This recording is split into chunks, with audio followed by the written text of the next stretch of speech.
Hello guys, welcome to Study IQ. I'm Safir. In this session, we are going to discuss the Mauryan period. So we have already started off with art and culture module, and then the first chapter that we are actually discussing is art and architecture. So what all areas we are supposed to cover in art and architecture? First, we will be doing Indus Valley civilization. So we have already covered the Indus Valley civilization, the important sites we have discussed, the rivers we have discussed, the features which include the seals, the sculptures, everything, that town planning and everything we have discussed, the cosmetics, the ornaments, the medicine, right? All those things we have covered in the last session. So here, after Indus Valley civilization, we will be talking about Mauryan period. But if you go in the order, in the ancient history, after Indus Valley civilization, you have this period, Chalcolithic period, right? And then Chalcolithic period is there, and after that you have Vedic period. So even Vedic period also, we have early Vedic period, and then you have later Vedic period. And after, so this is Indus Valley civilization, and then this will come, and only after this Mauryan is supposed to come if you go in the order. But why I'm discussing Mauryan period now is because we are talking about art and architecture. It is not just like history we are discussing, right? So when I'm talking about art and architecture, from the perspective of art and architecture, there is not much developments during this time. Okay, so that is the reason why Indus Valley civilization we have done. Now we are jumping to the Mauryan period. So what we will be doing today, we will be discussing the Mauryan period. So we will briefly discuss about Ashoka, okay, the Kalinga war, and then we will also mention the background information like Buddhism, Shraman Tradition and all those concepts. So this is what the agenda for today's session. Okay, so guys, Mauryan period.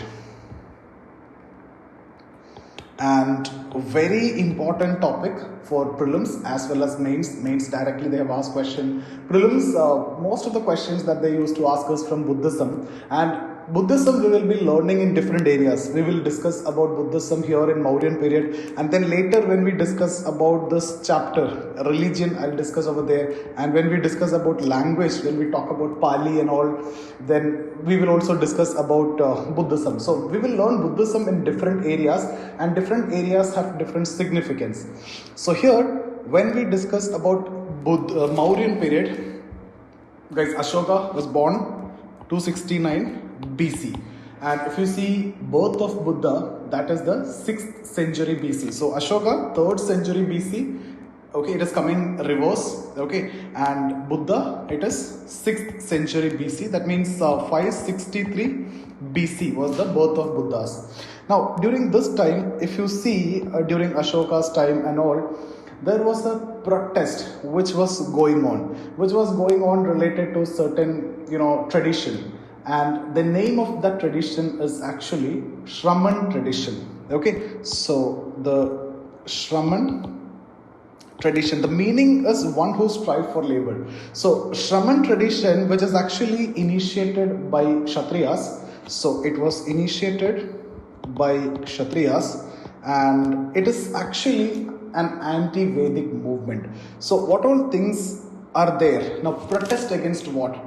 Right, there are some superstitious beliefs, there are animal sacrifices, there are caste discrimination, there was Varna System. So this anti-Vedic movement means protesting against all these.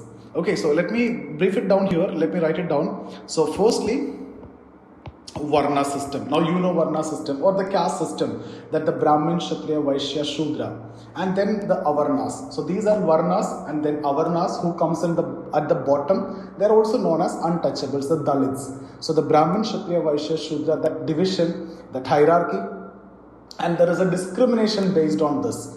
Okay, so I can also write discrimination based on caste. Okay, that caste hierarchy. Alright, and then there are some rituals which has been criticized. There are superstitious beliefs. So criticisms on rituals. Okay, and then complex rituals, superstition,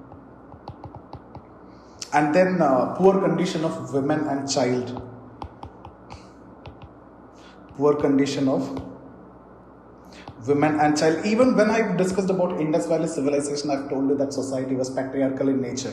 So I've taken evidences from Pashupati seal, and then we have also taken that reference from bearded priest, and I've discussed why that society could be considered as a patriarchal society. So the patriarchal society is male dominance, where the female is treated inferior. So the poor condition of women and child, and also Shudras. Okay, and then animal sacrifices. You might have heard about, Ashwamedha, Ragasuya, etc. So this is animal sacrifices, mainly the horse and the other animals also was there. And guys, one of the most important other issue which has been picked up here is this question of no mobility.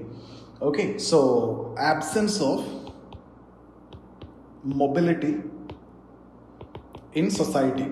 So what do you mean by absence of mobility in society? I mean to talk about social mobility. That is what mobility in society means. I told you already, there is a hierarchy. That hierarchy is based on the Varna system, that the Brahmin, Kshatriya, Vaishya, Shudra. So they exercise that authority and they have that superiority, and it has been from Manusmriti, right? So they derive that superiority, and who comes at the top, they are superior. Those who comes at the bottom, they are inferior, and they have to maintain a sense of distance. The top is considered pure, the bottom is considered impure, Dalit is considered most impure. And once you born in a particular caste, you will die in the same caste. So that means your status is not changing. There is no possibility of mobility. When I say mobility, it means there should be a possibility of movement, up or down movement. Like now in the modern context, when we discuss mobility, what does social mobility means? I get good education, I get better job, so I might be a son of a farmer and then I can become an IAS officer or I can become an IPS officer. That is what we mean by mobility, upward mobility. So there is a possibility of changing the status from a lower class to upper class or lower class to a middle class. I may be a poor person, I may be born for an urban worker, but then I can become a business person and I can make billions, and then I'll become upper class. So that is what, and is that possible in the modern society? Yes, it is possible. Okay, because there are a lot of opportunities, a lot of avenues, but that time it is not possible. And this is something like very rigid system. So by birth, it is also considered as an ascribed status. By birth, it is there. Till death, it will be continued. Now that's not the case. We may be born poor, but if you are dying rich, it is your problem. It is not the problem of society. It is not the problem of your parents. So it is your problem. So a lot of opportunity for social mobility is there. When you are attending this class itself is an avenue for social mobility. You are getting some kind of knowledge. At least you came to know what is social mobility, and then you can work for that. Right? So that was not the case before. So this is what I mean by the protest. This is what the protest against the Shraman tradition. Okay, so now guys, again, if you want to follow Shraman tradition, you have to give up your home. Okay, and when you give up your home, you have to become a Parivrajak. I don't know exactly how it is pronounced. Parivrajak. And Buddha, that means Parivrajak means homeless wanderer. So you don't want to have your own home, you are just like a wanderer. So that is what, you need to give up your home. And if you know, Buddha at the age of 29, he gave up the home and he became a Parivrajak, means homeless wanderer. So when I told about 6th century BC, that's when Buddha, I told you already, right? Buddha and Mahavir was born, and this period is known for Shraman tradition. So Shraman tradition is actually initiated by the Kshatriyas, which is a protest against some existing tradition. So Shraman tradition is a protest against some existing tradition. What is that existing tradition? That is like, Brahminical hegemony or Brahminical dominance or Brahminical tradition. So this is something which is initiated by the Kshatriyas, which questions the superstitious beliefs, which questions this hierarchy, which questions this immobility, which questions this animal sacrifices, which questions this complex rituals, which questions the discrimination within the caste system, which questions the hierarchy, which questions the purity, pollution questions and all. So this is what all about the Shraman tradition. So that's the basic background which you need to know. So when I say what is Shraman tradition, it's all about, it's an anti-Vedic movement initiated by the Kshatriyas. Okay. So for becoming part of this, you have to give up your home. Obviously, Buddha became a Parivrajak at the age of 29. And guys, the three sections, or Buddhism, Jainism and Ajivika, these three are actually considered as part of Shraman tradition. I repeat, Buddhism, Jainism, Ajivika. Okay, we will be discussing about this again in detail, especially Ajivika when it comes to philosophy or religion, that area. We'll talk about different other philosophies also. In fact, you will be talking about this in your ethics as well. Okay, so you can just mention if you want. Buddhism, Jainism and Ajivika are said to be branches of Shraman tradition. So which among the following are considered to be the branches of Shraman tradition? A question is coming. So you will be getting answer option A, or 1, Buddhism. Okay, 2, Jainism. 3, Ajivika. Then 4, Chavarka philosophy. So I told you Buddhism, Jainism, Ajivika are part of Shraman tradition. So your answer is going to be 1, 2, 3 only. This is entirely different Chavarka philosophy that I will be discussing later, which is related to some materialistic aspect. So we will be discussing that in the chapter of philosophy. So guys, this is how they will frame the question, and this is how you need to pick also. So that's why I'm discussing between the lines. So these three are part of Shraman tradition. Now when Ashoka came, he started patronizing the Shraman tradition. So when I say he started patronizing Shraman tradition, you might be aware that he is associated or closely linked with Buddhism. So will he be patronizing only Buddhism, or when I said that he started patronizing Shraman tradition, will he be also patronizing Jainism as well as Ajivika? Yes, he actually was patronizing Jainism, Ajivika as well as Buddhism in the beginning, but later only Buddhism. Post Kalinga War, it is only Buddhism because he's getting more closer to Buddhism. So then only Buddhism. So as of now, when I say when Ashoka came, he started patronizing Shraman tradition. That means he started patronizing Buddhism, Jainism, Ajivika, as these three are part of Shraman tradition. What do you mean by patronizing? It's like you are giving some security to them, you are giving some funding to them. So this is what you mean by patronizing. You're following, that is something different. You may be following Buddhism, but you're patronizing. You may be a Muslim, but you can patronize some Hindu, right? So like at the same time, you can also consider in his court, there will be people from different religion. And one of the greatest example that you can talk about is actually Akbar. So I hope you know that. So guys, when Ashoka came, he started patronizing all the three. And what is the reason? If you ask me, his grandfather, right, Chandragupta Maurya, he actually followed Jainism. So he was a follower of Jainism, and then his father Bimbisara is a follower of Ajivika. So there was a great respect towards his father and his grandfather. So whatever his father followed, that is Ajivika, and whatever his grandfather followed, that is Jainism, and what he is following, that is Buddhism, he started patronizing all the three. Okay, so it shows that respect towards the father and the grandfather. So that's it guys, after Kalinga War, I've made it very clear explicitly that it is only Buddhism, because he came very close to Buddhism. Okay, now for Ajivika sect, this was actually a question which was asked in 2013 prelims.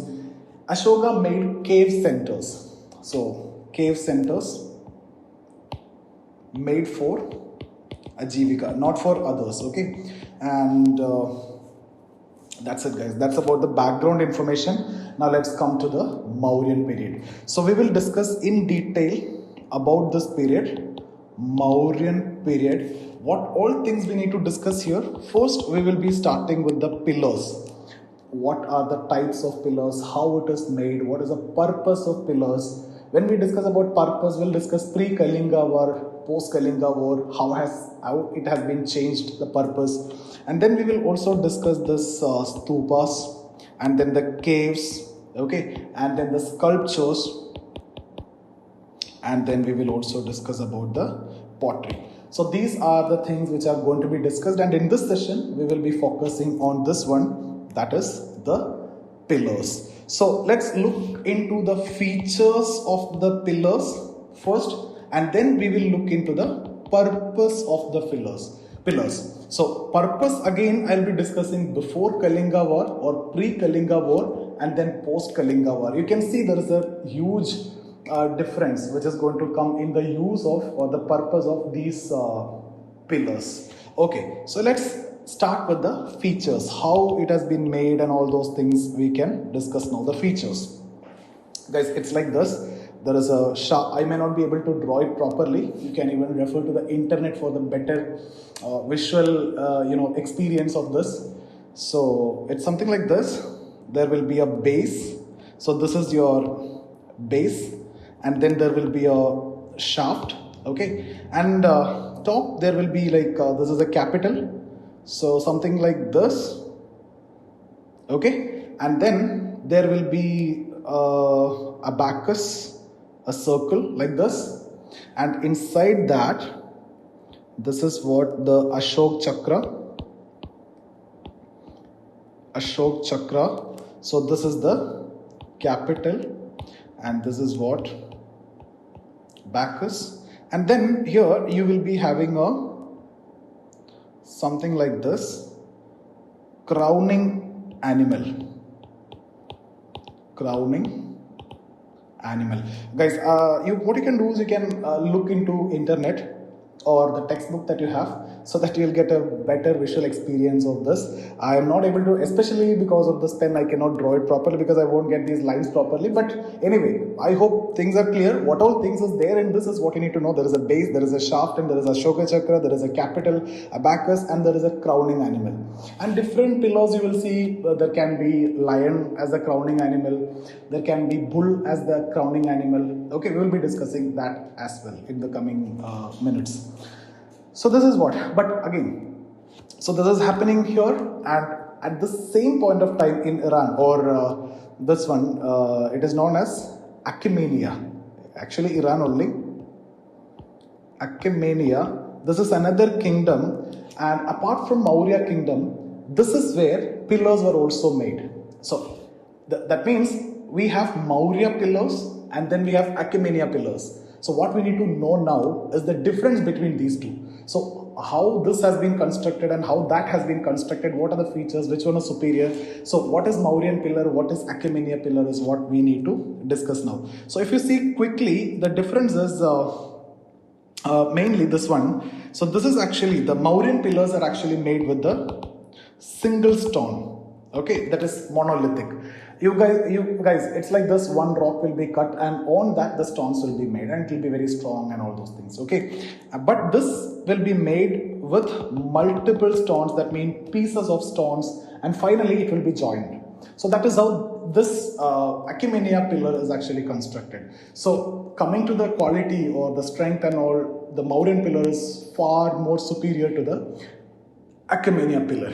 Okay, and then you see these are highly polished, and the average height of around 40 feet. Average height is there. So that's about the main difference. Just because this kingdom was also there, they are also making pillars. That's the reason why we are supposed to compare it, and that's what exactly we have done. But just remember what all things are coming in that. Okay, now the purpose. So guys, when we discuss about the purpose, we have to divide it pre-Kalinga or before Kalinga and then post-Kalinga. So you see, when we talk about Kalinga War, what is the background? His grandfather, I've told you, Chandragupta Maurya, he's actually a very clever ruler, and in fact he was assisted by Chanakya also. So almost all areas were actually under his control except Kalinga. So Ashoka was so desperate to have this area also, because Kalinga, where Kalinga is actually located, Kalinga is in Orissa. So if you have control over Kalinga, you will get access to the eastern port, which is very important for trade, right? The navigation, sea navigation. So when you get access to the eastern port, that is going to be really good. So that is why Ashoka was so desperate to have this. Okay, now let's look into the purpose.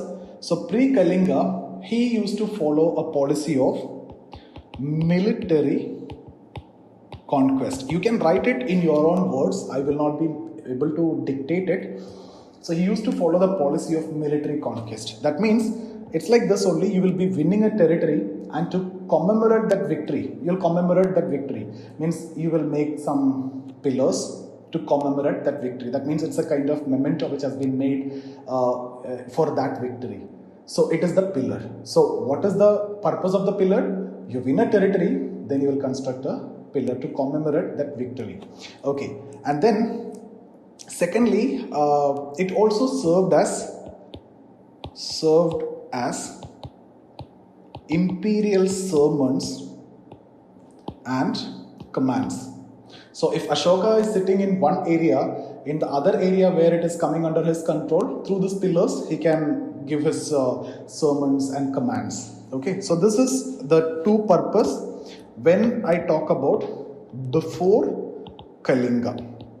Now after Kalinga, what happened in Kalinga and all you know from your childhood onwards. So I'm not discussing about the bloodshed and how it changed his mind and all those things. But after Kalinga, he accepted Buddhism. He became very close to Buddhism.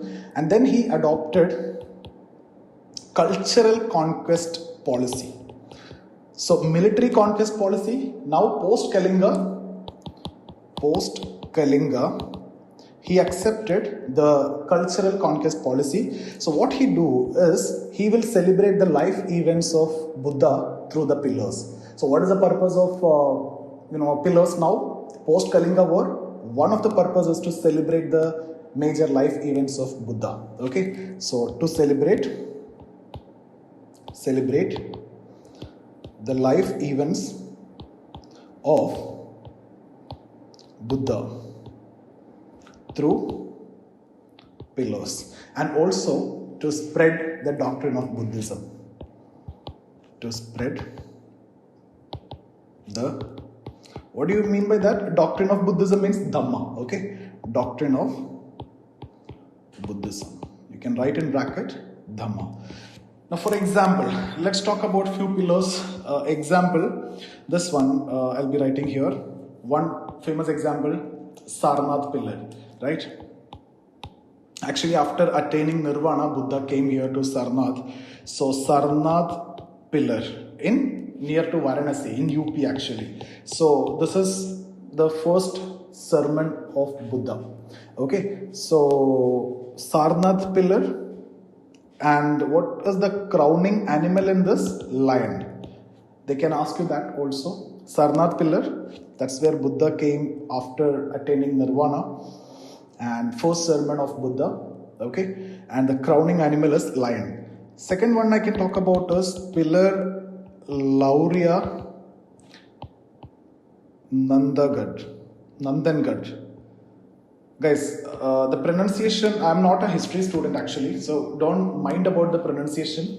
So, Maurya Nandangad, it's in Bihar, and here also the crowning animal is actually lion. And the third one is Rampurva Pillar. Rampurva Pillar, which is also in Bihar, and the crowning animal is actually bull. They can ask you what is the crowning animal in Sarnath Pillar, in Maurya Nandangad, and Rampura Pillar. So Rampura Pillar, it is bull. Okay.